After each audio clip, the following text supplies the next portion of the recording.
Good morning. My name is Kyle Thiem with the National Weather Service here in Peachtree City, and this is your weekly weather briefing for May 25th, 2017. Starting out with just an overview of what we're going to be talking about today, we're going to do kind of a quick overview of some of the severe storm impacts that we've been seeing over the last several days and kind of talk about some of the ongoing efforts with storm surveys from some possible tornadoes that we've had around the region, as well as some of the rainfall we've had, which has been quite a bit around our county warning forecast area, and seeing some of the effects that that's having on the ongoing drought that we've been experiencing.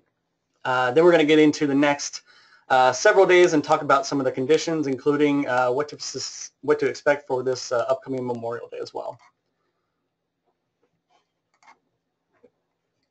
All right, so going back to 2 days ago, we did have a couple confirmed tornadoes from May 23rd, and these are the efforts from at least one storm survey that was done down there in Crisp and Wilcox County towards the southern end of our county warning forecast area. They did manage to find damage from at least 2 tornadoes, both of which were rated EF1, the first one being in Crisp County, just to the north and northeast of Arabi. And the second one there, south of Pitts in Wilcox County, was also rated EF1 as well. We still have some ongoing storm survey efforts that are being conducted today as well. We have one field that's going up towards Whitfield, Gordon, and Gilmer counties where we have had some damage that we do believe, at least in Whitfield County, to be associated with the tornado up there. And we also have some ongoing storm survey efforts in Bleckley and Lawrence counties, and then another tornado that was most likely going to be confirmed in Montgomery and Toombs counties. We do have some ongoing efforts that we're trying to finish up in Wilcox County, which we're going to try to get to today if time permits, but most likely that's probably going to have to be finished up another day. With 2 teams, it's a lot to do just for one day, so most likely we're going to be finishing up these efforts here in the next couple days. Getting into some of the rainfall we've had from this system, on the left there is a map of some of the 5-day total rainfall that we've kind of received from this storm system, and you can see we have anywhere from about 2 to 5.5 inches that we recorded at some of our ASOS stations across the area. And to kind of give an update with that and how it's affected our drought, if you see on the right, there's our weekly drought monitor that just came out this morning, and comparing what you see on the right now to how that compares to last week. Now on the left, you can see some of the improvements that we've been seeing kind of at the middle end of our CWA, as well as in the southern portion of our county warning area as well. And to kind of give a broader perspective of this, back in November and December, when we were kind of at our peak drought area for a time there, we can see some of the improvements that we've had in that 6 months. From today, from December 6th, when the drought monitor was issued about 6 months ago. And we can see we have had considerable improvement from some of the exceptional drought that we've been having in north and central Georgia. And hopefully with the rain that we've had, I'm going to go back to that page just for a second, the rain that we've had without this last system only accounts for about half of that improvement. Some of the rain totals that we've had over the last 2 days are not included in this weekly drought monitor, but will be included in next week's drought monitor, because the drought monitor takes conditions from Tuesday to Tuesday and posts them on Thursday. So the rain we've had over the last couple days will not go towards the improvement of this weekly drought monitor, but will be next week. So hopefully we'll see some even more improvements whenever we see the drought monitor come out next week.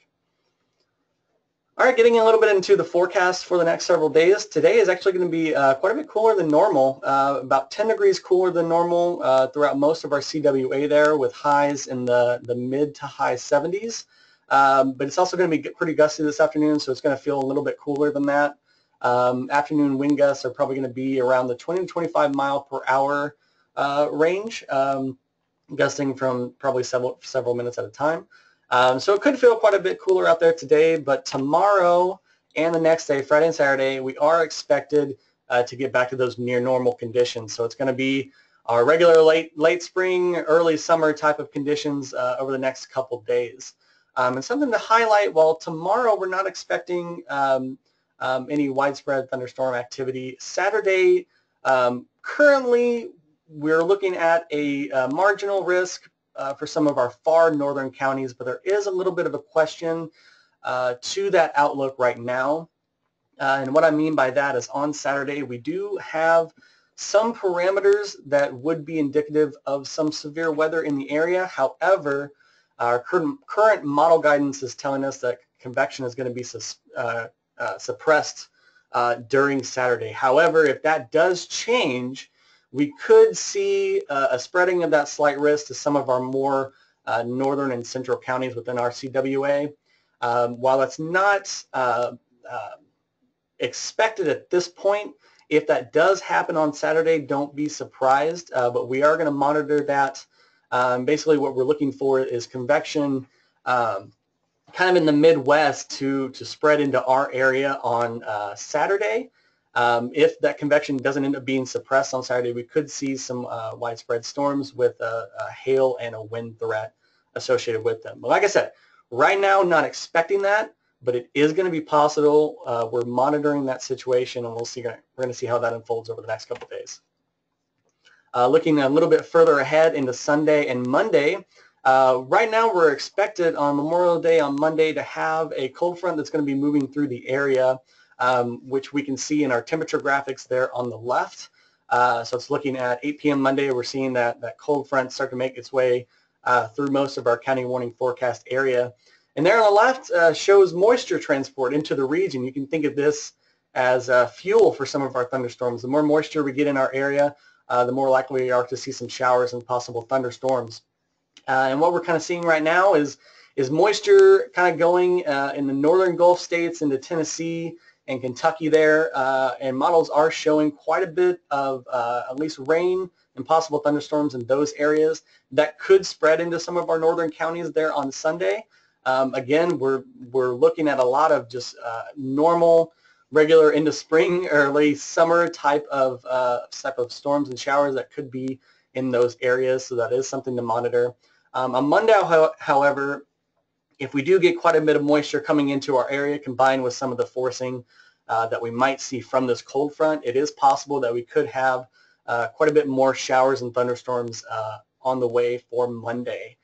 It's something that we are continuing to monitor, especially being a holiday weekend. But especially for you guys, it's something to kind of be aware of at this point. It's a little far out to say if we're going to have any kind of severe threat with this right now, but it is something to kind of keep an eye on. And with that, just go ahead and recap. This is a kind of a 7-day outlook for Atlanta, and it goes pretty typical for the rest of our county warning forecast area too. A little bit cooler up north, a little bit warmer down south. But again, basically what we're looking at is below average temperatures today. It's going to be pretty gusty as well. But we're going to start getting into a more average late spring, summer time trend with some possible thunderstorms moving in later on this weekend and early on next week. And you see the biggest stretch for rain at this point in the forecast is going to be Sunday and Monday, where we're seeing about a 45% chance, so a little bit less than a coin flip. Again, we got ongoing storm survey efforts that are currently ongoing throughout the northern and southern portion of our CWA. We're going to try to finish those up as quickly as possible and get that information out to you guys as soon as we have it. And with that, if you ever need to contact us, feel free for any kind of additional information. With that, this has been your weekly weather briefing for the week ending, or week beginning May 25th, 2017. Have a good week.